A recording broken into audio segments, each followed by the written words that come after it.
Durante 53 años creímos que Apolo ya nos había enseñado toda la verdad sobre la Luna. Artemis II demostró que no era así. La idea que heredamos era simple. La Luna era un mundo gris, seco, silencioso y casi completamente resuelto. Un lugar histórico, sí, pero ya clasificado en nuestra memoria. Las imágenes de Apolo, las transmisiones, las fotografías y la forma en que el siglo XX convirtió aquellas misiones en mito terminaron fijando una versión muy concreta del satélite. Un desierto de polvo, un horizonte inmóvil, una reliquia gloriosa del pasado. Algo impresionante, pero ya visto, ya contado, ya reducido a una serie de escenas definitivas. Pero esa luna ordenada por la memoria empezó a romperse en cuanto una tripulación humana volvió a acercarse. Porque una cosa es mirar la luna desde la Tierra, donde siempre parece familiar, pequeña y hasta íntima, y otra muy distinta es verla crecer por la ventana de una nave después de 53 años, sin que ningún ser humano regresara a su entorno. A esa distancia, la luna deja de parecer una imagen y empieza a comportarse como un mundo. No como un símbolo del cielo nocturno, como una masa inmensa, física, brutalmente antigua, con relieves demasiado grandes para encajar dentro de la vieja idea de esfera gris. Eso es lo primero que cambia. No el satélite. La forma en que el ojo humano vuelve a ser derrotado por su escala. Lo que la tripulación de Artemis II habría encontrado no fue una luna distinta en su materia.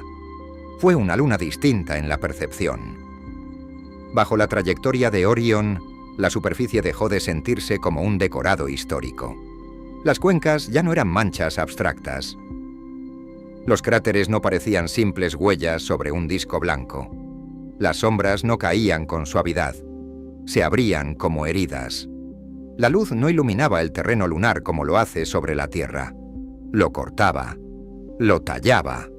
Lo dividía en regiones de resplandor violento y regiones de oscuridad total. Y cuanto más se desplegaba el paisaje bajo la nave, más evidente se volvía que la imagen heredada de Apolo había dejado fuera algo esencial: la presencia real de la Luna como mundo completo. Ahí empieza la verdadera historia de este video. No en la idea fácil de que se ocultó algo sobrenatural, sino en algo mucho más serio. Durante medio siglo, la grandeza de Apolo fue tan enorme que terminó fijando una versión demasiado cómoda del satélite. Nos quedamos con la épica, con el módulo, con las botas, con la bandera, con el polvo, con la gesta. Y sin darnos cuenta, reducimos la luna a un escenario. Artemis II vuelve a poner el escenario por encima del mito. Y cuando el paisaje se convierte en protagonista, la luna deja de parecer un lugar ya comprendido. Empieza a parecer extraña otra vez.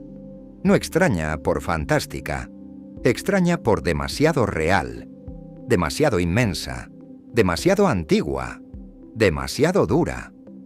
La tripulación no solo habría contemplado una superficie, habría visto una geografía salvaje, una arquitectura de impactos y sombras que no se deja resumir en unas cuantas fotos famosas. Desde esa trayectoria, el satélite ya no se sentía como una reliquia histórica, sino como un cuerpo todavía capaz de imponerse emocionalmente sobre una mente humana. Y ese solo hecho ya cambia la misión por completo. Porque no estás simplemente regresando a un sitio célebre. Estás descubriendo que ese sitio jamás había dejado de sobrepasarte.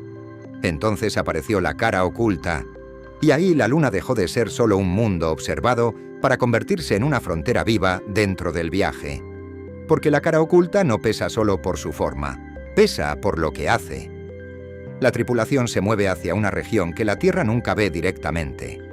Una región que no forma parte de la experiencia diaria de nadie en el planeta. Una región que durante décadas vivió en el imaginario humano como ausencia. Y cuando Orión pasó por detrás de la Luna, esa ausencia se volvió física. La señal con la Tierra se perdió durante unos 40 minutos. No por un fallo, no por una avería, porque la propia Luna se interpuso entre la tripulación y toda la civilización. Eso lo cambia todo. porque detrás de la Luna el viaje deja de ser un simple sobrevuelo y se convierte en una separación total. Durante ese tramo, la Luna ya no es solo lo que los astronautas miran por la ventana. Es también el cuerpo que los ha ocultado del resto de la especie. La voz del planeta desaparece. El acompañamiento continuo de la Tierra se apaga. Lo único que queda es la nave, los compañeros y un paisaje lunar que se despliega sin testigos inmediatos del otro lado. Esa experiencia devuelve al satélite una autoridad que la memoria cómoda había borrado. La autoridad de imponer silencio, de cortar la voz de la humanidad, de hacer sentir a una tripulación que está verdaderamente detrás de otro mundo. Y entonces llegó una de las imágenes más poderosas de toda la misión: el EarthSat. Ver la Tierra desaparecer detrás del horizonte lunar no es solo una escena bella, es una corrección brutal de nuestra intuición. Desde la Tierra, toda nuestra experiencia del cielo está organizada con nosotros en el centro. Es la Luna la que sale.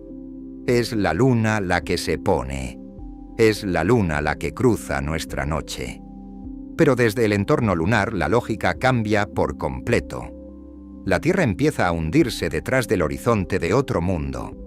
El planeta entero, con todos sus océanos, sus continentes, su historia, su ruido, su vida y su memoria, desaparece visualmente detrás de una línea de roca gris. Y ese simple hecho reorganiza la escala emocional del cosmos. La Tierra deja de parecer absoluta. La Luna deja de parecer secundaria. La inversión es tan poderosa porque no es solo visual, es casi filosófica. De pronto, el centro de toda la historia humana puede ser ocultado por otro cuerpo celeste. Todo lo que nos parecía inmenso se vuelve pequeño. Todo lo que parecía fijo se vuelve relativo. Y el mundo que desde casa se veía como un acompañante silencioso gana tamaño, peso y dominio. La Luna empieza a mandar sobre la escena, a imponer el ritmo visual del viaje, a recordar que, lejos de la Tierra, la jerarquía del universo cercano cambia. Eso no es una teoría, es una experiencia humana directa. Y precisamente por eso tiene tanta fuerza. Pero la misión no se quedó ahí. Después del blackout, Orion vivió un eclipse solar que duró unos 57 minutos. La tripulación utilizó gafas especiales hasta que el Sol quedó totalmente cubierto, y entonces pudo observar la corona solar extendiéndose alrededor del disco oscuro. Ese momento, contemplado desde el espacio lunar, no se parece a la idea terrestre de un eclipse. No hay atmósfera, no hay multitud mirando al cielo, no hay paisaje terrestre compartiendo el fenómeno. Hay otra cosa: silencio, escala y geometría pura. La Luna deja de ser un simple escenario y se convierte en una pieza central de una alineación cósmica gigantesca. Ya no es solo el mundo que sobrevuelas, es el cuerpo que organiza lo que ves. Y justo ahí apareció otro detalle todavía más inquietante. Durante ese tramo, la tripulación pudo observar impact flashes, destellos producidos por meteoroides golpeando la parte oscura de la superficie lunar. Ese detalle es crucial porque destruye otra comodidad heredada: la idea de una luna estática, casi museística, detenida para siempre dentro de nuestra memoria. Lo que esos destellos devuelven es otra clase de presencia. La Luna sigue siendo golpeada, sigue formando parte activa de la historia física del sistema solar, sigue recibiendo violencia, sigue acumulando cicatrices, sigue ocurriendo. Eso la vuelve más viva en la percepción, aunque siga siendo un mundo muerto en lo biológico. Un mundo que todavía puede ser herido, no se siente del todo inmóvil. Recupera actualidad, recupera tensión, recupera una especie de inmediatez que no existe en la vieja imagen del satélite como reliquia histórica. La Luna deja de parecer un decorado congelado en la época de Apolo y vuelve a sentirse como un cuerpo real, expuesto, vulnerable al entorno espacial que la rodea. Y eso, sumado al EarthSat, al blackout, al eclipse, a la amplitud del relieve y a la violencia de las sombras. va construyendo la misma conclusión una y otra vez. No conocíamos la Luna tan bien como creíamos. Lo que Artemis II pone en crisis no es Apolo, sino nuestra forma de recordar a Apolo. Porque Apolo no mintió, no escondió la existencia de la Luna. Lo que ocurrió es más humano y más profundo. Convertimos aquella experiencia en una simplificación. Tomamos un primer encuentro heroico y lo tratamos como si fuera definitivo. Tomamos una imagen potentísima y la convertimos en cierre. Tomamos un mundo inmenso y lo resumimos demasiado rápido. Artemis II deshace esa reducción no con fantasía, sino con presencia, devolviendo seres humanos al entorno lunar y obligándolos a mirar otra vez. Ahí está la verdadera incomodidad de este video, no en insinuar secretos inconfesables sin sentido, sino en hacernos admitir que quizá confundimos familiaridad con comprensión.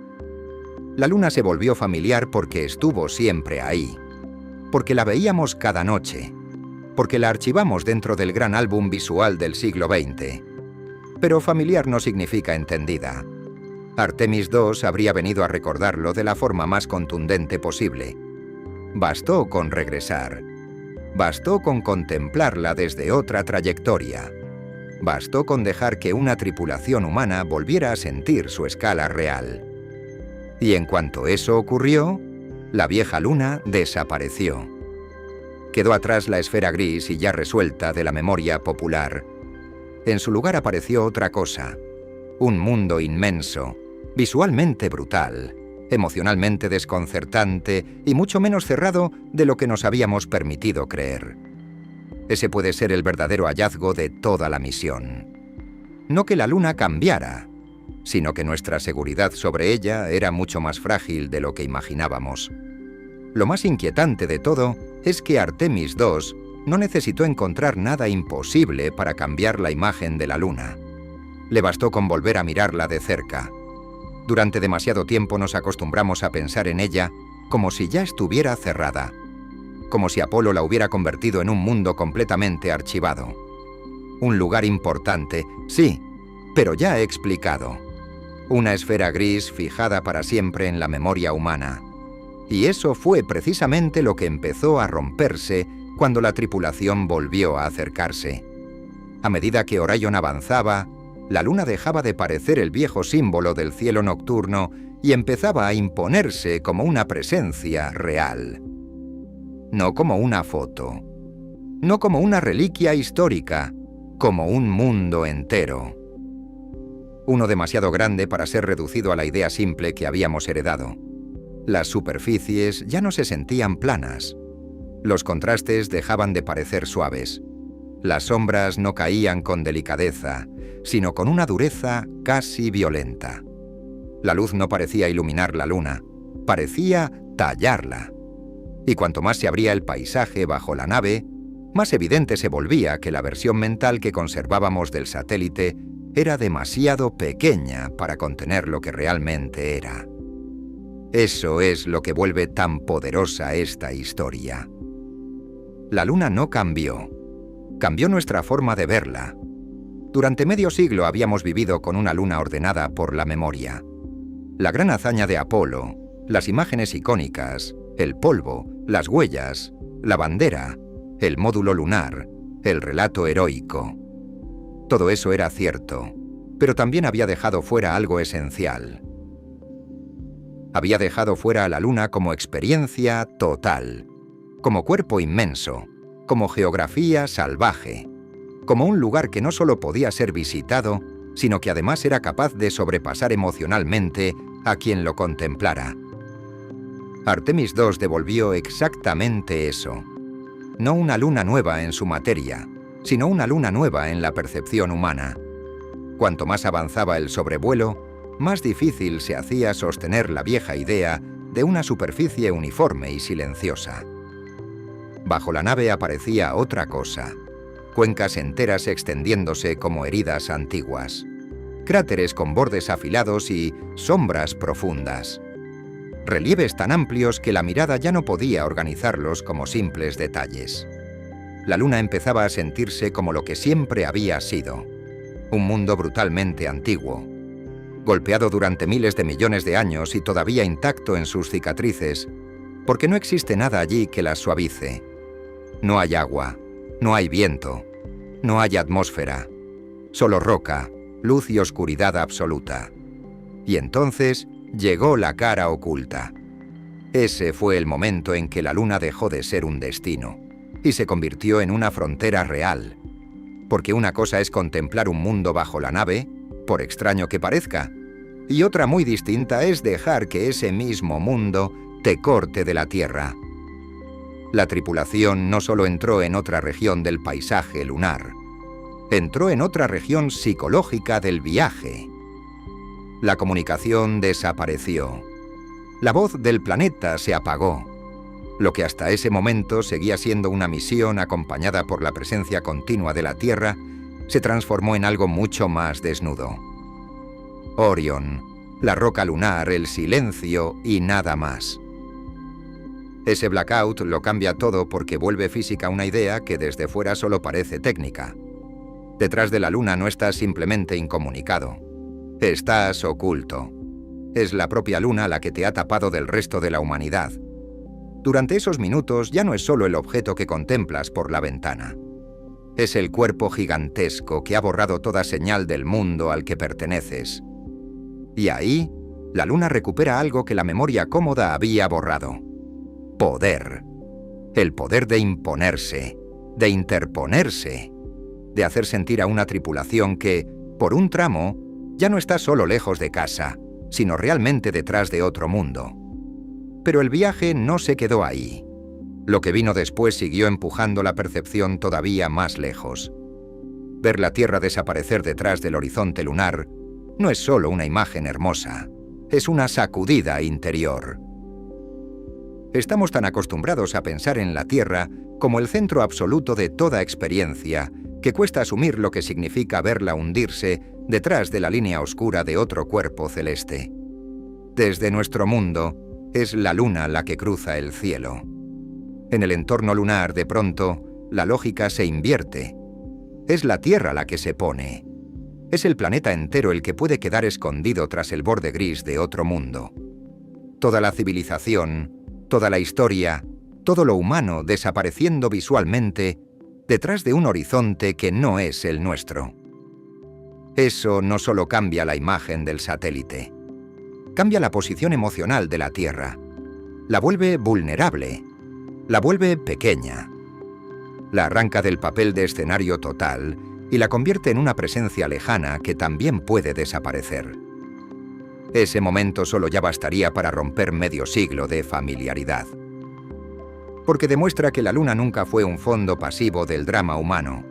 Es lo bastante grande, lo bastante contundente y lo bastante real como para reorganizar la jerarquía visual del cosmos en la mente de quien la rodea. Y luego está el eclipse. Visto desde el entorno lunar, deja de ser simplemente un fenómeno astronómico impresionante y se transforma en una escena casi imposible de sostener con naturalidad. El disco oscuro, la corona extendiéndose alrededor, la sensación de estar contemplando una mecánica gigantesca desde un paisaje que ya de por sí resulta abrumador. Ahí la Luna deja de parecer un objeto visitado por humanos en el pasado y se convierte en un actor central de una alineación cósmica que vuelve a colocarla en el centro de la experiencia. Ya no es el lugar donde ocurrió una hazaña. Es el cuerpo que organiza lo que estás viendo. Y como si eso no bastara, llegaron también los signos de que la Luna no está quieta en el sentido emocional en que la imaginábamos. Los flashes de impactos, si la tripulación pudo verlos o registrarlos, devolvieron al satélite una clase de vida física muy particular. No biológica, por supuesto, pero sí histórica. La Luna sigue recibiendo golpes, sigue formando parte activa de un sistema donde las colisiones continúan. Sigue siendo alcanzada, sigue acumulando cicatrices nuevas sobre las viejas. De pronto deja de parecer una reliquia congelada en el tiempo y vuelve a sentirse expuesta, abierta, vulnerable a la violencia del espacio. Eso la aleja todavía más de la versión resumida que habíamos conservado. Lo que Artemis II habría revelado no es que Apolo nos mintiera. Es algo más sutil y más profundo, que nosotros convertimos aquella primera experiencia en una simplificación, que la grandeza de Apolo fue tan inmensa que terminó fijando una imagen de la Luna demasiado ordenada, demasiado estable, demasiado cerrada. La primera vez fue tan poderosa que pareció definitiva. Y el problema de las cosas definitivas es que dejan de sentirse misteriosas, aunque sigan siéndolo. Por eso esta misión importa tanto. Porque reabrió el misterio sin necesidad de inventarlo. Bastó con devolver ojos humanos al entorno lunar. Bastó con dejar que una tripulación viera otra vez la amplitud del paisaje, la dureza de la cara oculta, la desaparición de la Tierra, el eclipse y la violencia muda de los impactos. Bastó con que el satélite volviera a ser presencia en lugar de archivo. Y cuando eso ocurrió, la vieja imagen de la Luna como mundo ya comprendido empezó a quebrarse sola. Al final, lo que queda no es la idea de una conspiración ni la promesa fácil de un secreto prohibido. Queda algo mucho más serio. La sospecha de que quizá nunca miramos la Luna con suficiente profundidad después de Apolo. De que confundimos unas cuantas imágenes inmortales con la totalidad de una experiencia. De que tomamos familiaridad por conocimiento. Artemis II habría venido a recordarnos que no son lo mismo. Y esa puede ser la verdad más incómoda de todas. Que la Luna no dejó de ser extraña. Fuimos nosotros quienes dejamos de sentir su extrañeza.